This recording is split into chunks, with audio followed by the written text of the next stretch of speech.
Hi, my name is Nikki Shumharden. I'm the head of marketing at Subspace, and I'm here with William King, the co-founder and chief technology officer at Subspace. Hi, William. Hey, how's it going? I'm good. I'm really excited to have a one-on-one with you and talk about all things Peaker's advantage and fairness in gaming for our Sounds like PAX audience. sounds like fun. I think I'd be remiss to start this conversation without talking about your favorite game. What's your favorite game today? And then I also want to know any all-time favorites. Favorite game today? I probably drift more towards Fortnite and Call of Duty as shooters, and then I get to enjoy like Oxygen Not Included and other strategy resource management games as well. Got it. And Strategy then research all-time management, is favorites? that like a business nod to your current real life? Usually. Uh, Nobody will play me in Monopoly or Stratego or any of these, so I enjoy finding games where I get to build things and like build larger systems and balance them. So That's great. What all-time about your favorites? all-time? Yeah. So I grew up really enjoying X-Wing versus TIE Fighter from LucasArts back in the late 90s. And I was always a really big Starcraft fan. Actually got into programming through some of the Starcraft side of things. We got into one side of programming. That's very cool. StarCraft should be a STEM activity then. It should be. There's a lot of interesting things you can do with designing AIs to play StarCraft for you. I was Yeah. never good enough to play against the pros, but I could write an AI that could. Yes. But the pros can't rate in the AI, so you got that That's for true. them. That's true. So you're co-founder of Subspace. Tell us a little bit about how you came to found the company, your career path, and what's your current focus? Yeah, absolutely. I got started as a reverse engineer. So computer got hit by an early internet worm, and I wanted to dissect that worm. So I learned assembly from there, and then from there I was solving any kind of puzzles. For me, a lot of different technical systems were fun puzzles and games to try and figure out. You learn some of the mechanics in games. I was learning the mechanics of how computer systems work. And it turns out a lot of games at that point in time were just learning how to connect over the internet. We're just learning how to explore different connectivity options and different ranges. And so that's how I got started there. It eventually went into larger distributed systems and telecom, but then decided to, why can't we fix the internet for real-time systems like voice video, like gaming? Because I think everybody who's played a game has always had the experience of lag at the worst possible moment. So my co-founder and I decided to see if we could actually solve it on a global scale. And then nowadays I'm counting milliseconds and measuring time in a distributed manner. Got it. So when we think about latency and lag and playing the gamer experience, peaker's advantage and jiggle peaking and some of these other mechanics are automatically concerns or issues that might come up. What's the deal with those? How do those happen, and why are there still potentially issues with newer games? Yeah, absolutely. I actually have a great graphic for explaining a little bit about what Peaker's Advantage is, and it'll help. So Peaker's Advantage is a mechanic in games that one side, let's say this blue actor, moves around a corner, and you're able to see, the blue actor is able to see the red actor before the the red player is able to see the blue player. And that's because there's packets in the game that go over the internet to the game server all the way to the red player. And so this player standing still, the blue side already knows about it, and before the actions can get over there, the blue one is able to take advantage. It's really, really apparent when the lag and latency for games are higher. Some games actually include this as a positive mechanic, but a lot of other gamers have experienced it as a negative thing. You've got somebody who's really, really good, and you suddenly die without ever having seen another player. So that's kind of what's known as Peaker's Advantage. And what are some of the games where one might experience peaker's advantage? I know Rainbow Six is a famous one. Counter-Strike, many of the Counter-Strikes are famous.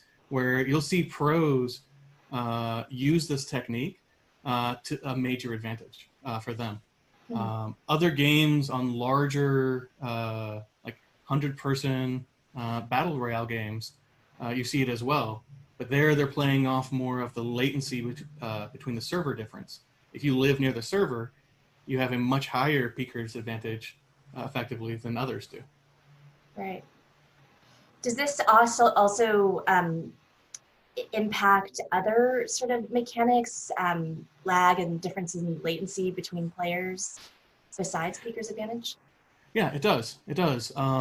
A lot of game developers have worked really hard to be able to keep fairness in the game, but they're really trying to work around what the status of the internet.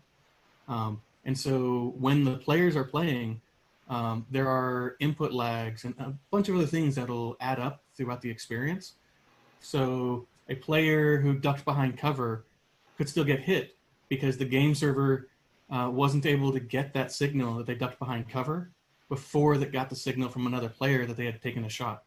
And so there are a lot of these interesting mechanics at play when you're trying to think about how do you get hundreds of people in the same game, or interactive even. There are a lot of cooperative games that you've got to be able to coordinate with players. And you have the same thing where actions have to be coordinated and timed. Imagine trying to play ping pong in a VR set where if there's any kind of packet loss or any kind of change in the network quality, you have to have a very, very tightly coordinated action. And that's where players will get that unfairness. Right. So players that either, let's say, live closer to the server, the game server, or just have better connectivity for a myriad of reasons will have an advantage, therefore creating a less fair competition. Is that right? Yes. And for a lot of cases, there are many games that won't usually tell you exactly where the game server is, which is actually potentially a good thing to try and make it a little bit more fair. But there's a lot of gamers who just live very, very close to where like a major cloud server is located, or living near a data center. And there's a pretty significant advantage.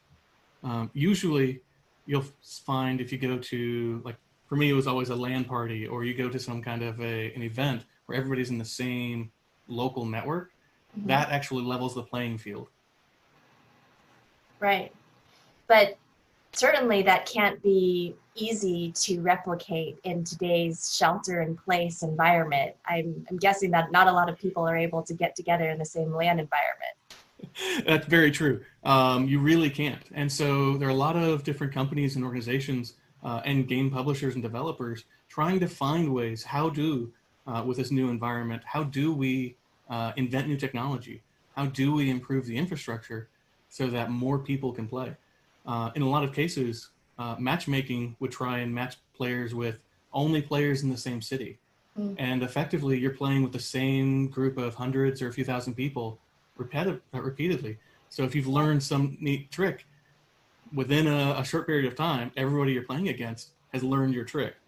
Right. Whereas if you're able to play with a larger set of players, it's a little bit more fun and a fair experience, because you get rewarded for having learned a new mechanic. So you might have that advantage there. Right.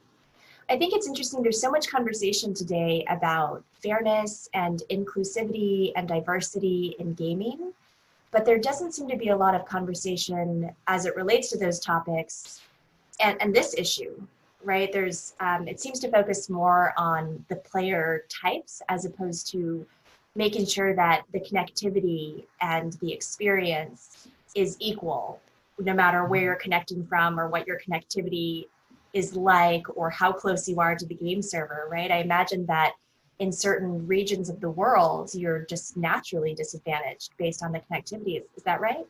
Yes, that's absolutely true.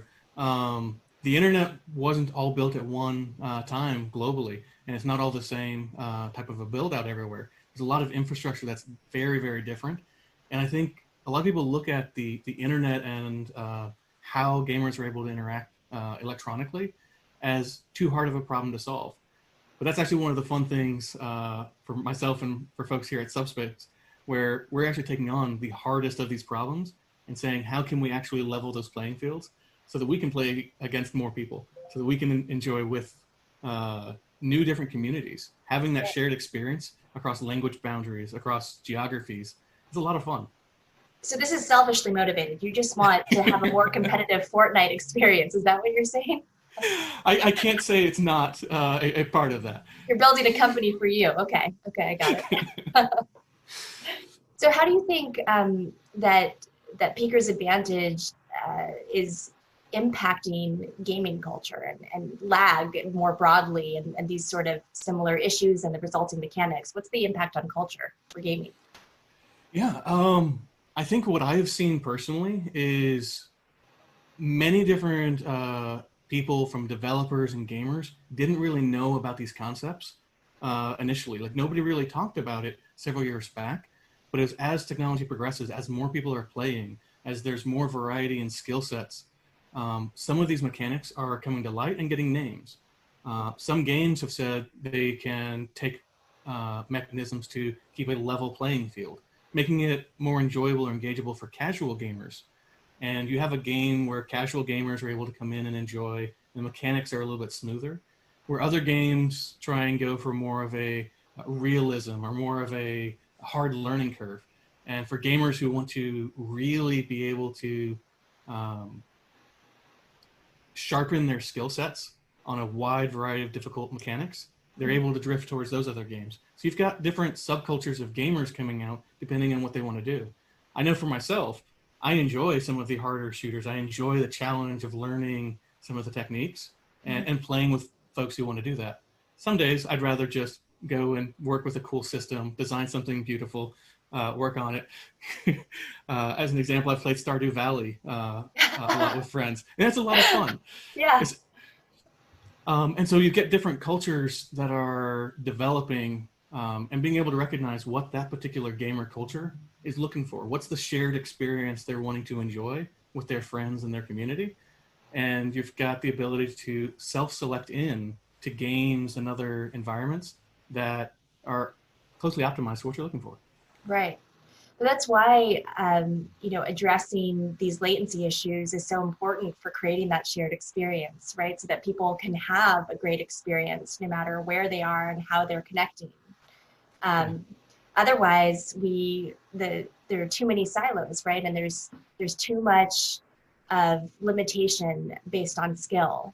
And so I think that if I'm hearing you right, if this is a problem that can be addressed by Subspace, which it is, then we can see bigger matchmaking pools, we can see healthier gaming ecosystems and communities overall to really enhance that shared experience. Absolutely, absolutely. And there's a level of predictability that we're trying to bring. If you're able to enjoy a game with good quality on one day, we'd like to be able to make it so that every single day it's the same high quality experience.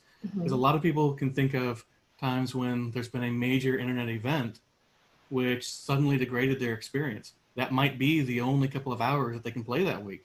And if something unrelated happened, well, that's unfortunate. And so, Right. so we actually have fun trying to building out solutions to it, where whenever you want to play, you can, and everybody's kind of on a level or a deterministic playing field.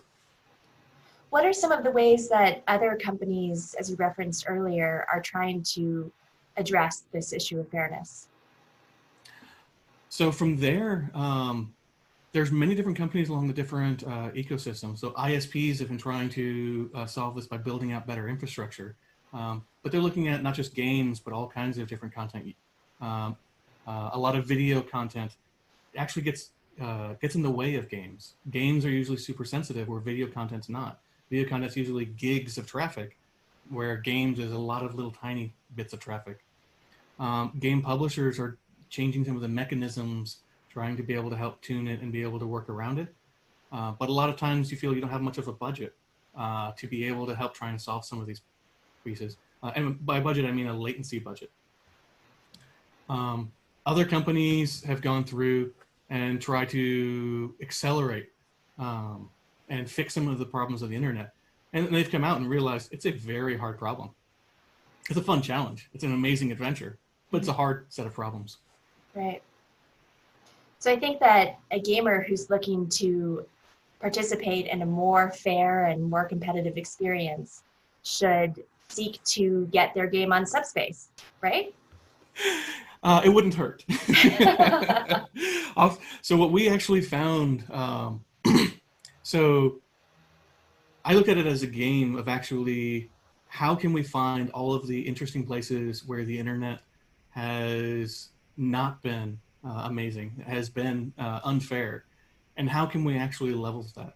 And it turns out there's many, many more places around the globe and more points of time, etc., where the internet just super changes. And so for gamers, games that can come onto Subspace, we're basically able to flatten out and keep a nice, level, clean, LAN party style quality. I love that. Fairness in gaming, brought to you by Subspace. So let's imagine, last question, let's imagine that we're in a world where there is that fairness in gaming. What does that look like? Oh, for me, I'm actually hoping that we move towards something that's kind of a Ready Player One or a Sword Art Online type of a capability. I'm really interested in a lot of the VR side of things. Right now, I'm a big fan of what Servios is doing with their suite of fun VR games, or Ironman VR that just recently came out. But there's a lot of fun VR games that could come out and really be able to drive a fascinating experience in an interactive way. Mm-hmm. That's what I'm hoping for. Yeah, I'm ready for a Ready Player One world. Me too. That sounds great. Well, thank you so much for your time, William. It's been great chatting with you. Thank you. We'll talk to you later. Bye.